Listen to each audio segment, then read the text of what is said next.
ఈ వీడియోలో మనం దయ అనే కథను గురించి తెలుసుకుందాం.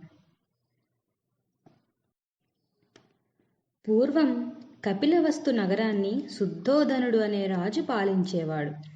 అతని కుమారుడు గౌతముడు. అతనికి సిద్ధార్థుడు అనే పేరు కూడా ఉంది. గౌతముడు బాల్యం నుంచి పెద్దల మీద గౌరవం, భూతదయ వంటి సుగుణాలతో పెరిగాడు. దేవదత్తుడు అతని బాల్యమిత్రుడు. ఒకనాడు వాళ్ళిద్దరూ నదీ తీరానికి వెళ్లారు. అక్కడ ఆకాశంలో హాయిగా ఎగిరే హంసలను దేవదత్తుడు చూశాడు. వాటిని వేటాడాలని బాణంతో కొట్టాడు.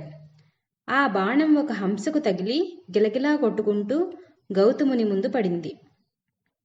గౌతముడు జాలితో కింద పడిన హంసను ఒడిలోకి తీసుకుని నెమ్మదిగా బాణం తీసేశాడు. దాని శరీరాన్ని నిమురుతూ దానికి ఊరట కలిగించాడు. అప్పుడు దేవదత్తుడు అక్కడికి వచ్చి, నేను హంసను కొట్టాను కాబట్టి అది నాదే అన్నాడు.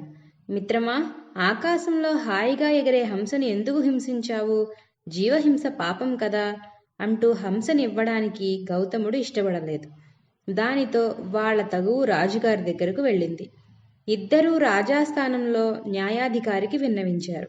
దేవదత్తుని బాణం వల్ల హంస చనిపోతే అది అతనిదయ్యేది.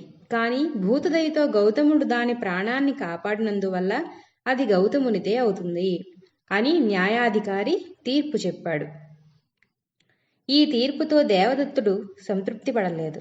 అందువల్ల న్యాయాధికారి ఒక పీటను తెప్పించి దాని మీద హంసను ఉంచమన్నాడు. గౌతముణ్ణి, దేవదత్తుణ్ణి విడివిడిగా హంసను పిలవమన్నాడు.